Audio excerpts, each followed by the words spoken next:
Carta abierta del Tribunal Internacional sobre Crímenes de la Iglesia y el Estado al arzobispo Dermot Martin y a los obispos y clero de Irlanda.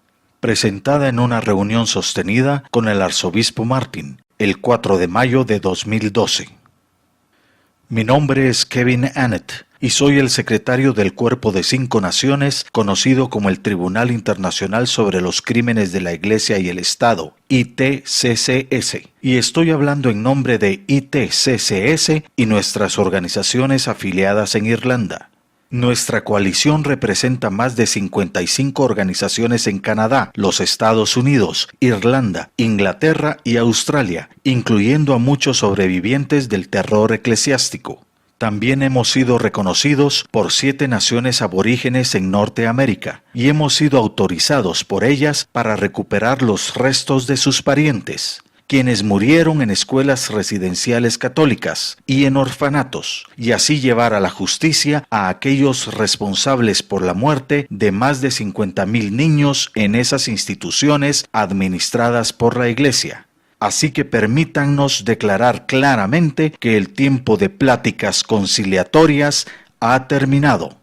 La Iglesia Católica Romana ha impuesto y está implementando un reinado de terror y crímenes contra la humanidad sobre las nuevas generaciones y está activamente escondiendo esos crímenes y protegiendo a violadores de menores y a los asesinos que están dentro de sus filas. Y no ha mostrado interés ni capacidad para cambiar las políticas o las prácticas que permiten que esos innombrables crímenes continúen. Sin embargo, en nombre de las naciones y los sobrevivientes que nosotros representamos y el Consejo Ejecutivo del Tribunal Internacional sobre Crímenes de la Iglesia y el Estado, yo he sido autorizado a dar a la Iglesia una oportunidad final para que cambie, presentando las siguientes demandas a la Iglesia Católica Romana en Irlanda, así como ya lo hicimos al Papa Benedicto, Joseph Ratzinger, y a los oficiales del Vaticano. Las siguientes acciones concretas de la Iglesia son requeridas para que haya justicia para sus víctimas y que los crímenes que ha cometido y continúa encubriendo lleguen a su fin. Si la Iglesia falla en obedecer estos mandamientos básicos de humanidad y de las leyes, tomaremos acciones permanentes para terminar este régimen criminal. 1. La Iglesia debe dar reparaciones y compensaciones totales a todas sus víctimas, incluyendo pagar por todas las consultas médicas y de consejería, así como el costo de la rehabilitación y reinserción de las víctimas, y por cualquier incapacidad o pérdida. 2. La Iglesia debe entregar para un funeral apropiado, sin condiciones y pagando los gastos, los restos de todos aquellos que murieron en sus instituciones o bajo su cuidado.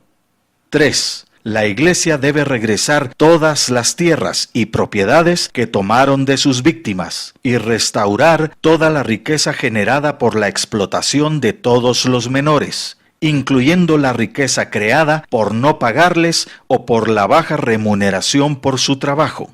4. La Iglesia debe entregar sin condiciones todas las evidencias de sus crímenes contra los menores y a todas aquellas personas que fueron responsables de cometer estos crímenes o de esconderlos, incluyendo a sus más altos oficiales.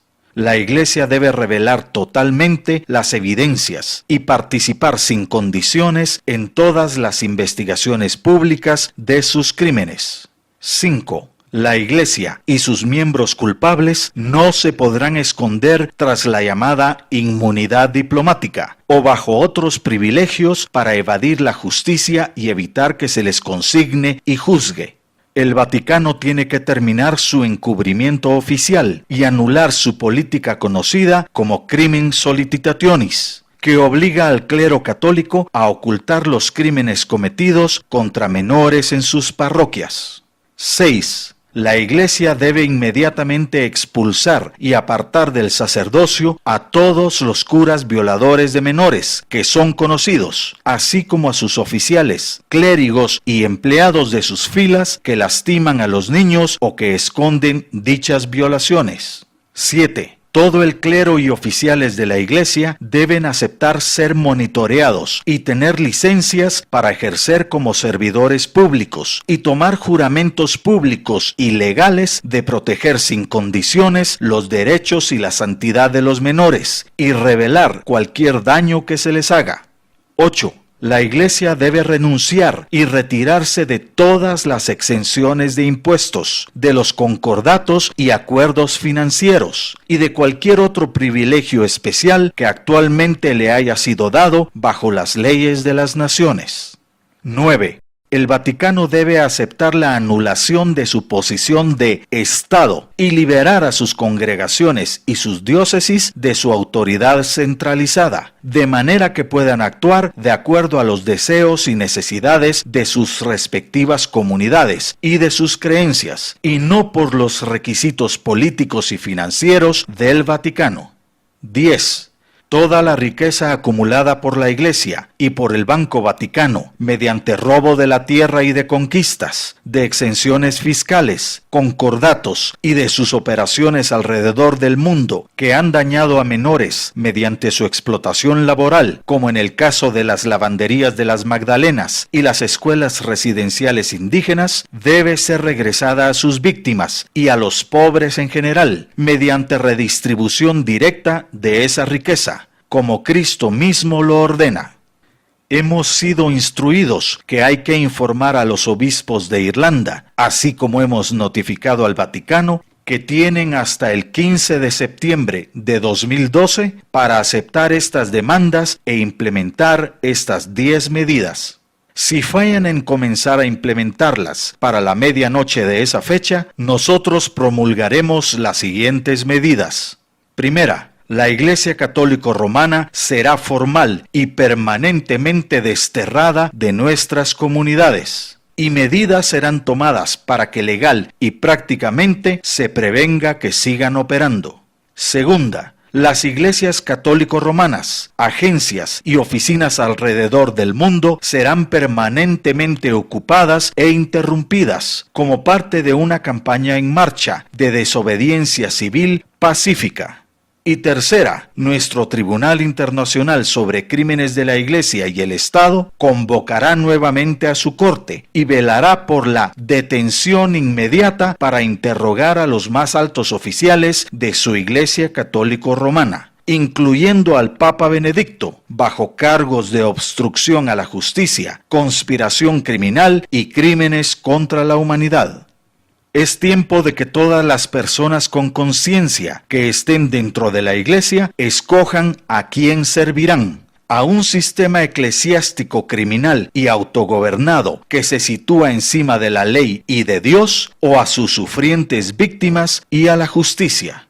Urgimos a los católicos a que escojan la vida, haciendo realidad estos 10 pasos. De otra forma, la Iglesia Católico-Romana habrá perdido su derecho de operar en nuestras comunidades y en nuestro mundo. Con esta declaración, estamos dando nuestro total y activo apoyo a los sobrevivientes irlandeses de violaciones y torturas por parte de la Iglesia Católico-Romana, que en esta fecha se han reunido con el arzobispo Martin. Estos sobrevivientes incluyen miembros de ACCAW y TCCS y víctimas de las lavanderías de las Magdalenas. Integramos un frente unido con esas hermanas y hermanos y con todas las víctimas del terror de la Iglesia, donde quiera que estén, y nunca nos detendremos hasta que la justicia sea lograda y el reino de terror contra los menores en cualquier lugar termine. Estaremos compartiendo esta carta con nuestras afiliadas alrededor del mundo, así como con los medios globales, cuerpos judiciales y gobiernos. Le damos la bienvenida a una respuesta formal de la oficina del arzobispo Martin y hacemos un llamado a la Iglesia a que acepte las demandas y deseos de los sobrevivientes irlandeses que se están reuniendo en esta fecha con el arzobispo Martin. Firmada en nombre del Consejo Ejecutivo del Tribunal Internacional sobre Crímenes de la Iglesia y el Estado, Reverendo Kevin D. Annett, secretario de ITCCS, Jerry O'Donovan, ITCCS de Irlanda, Dave O'Brien, ITCCS de Irlanda. emitida el 4 de mayo de 2012 por ITCCS Internacional, Bruselas.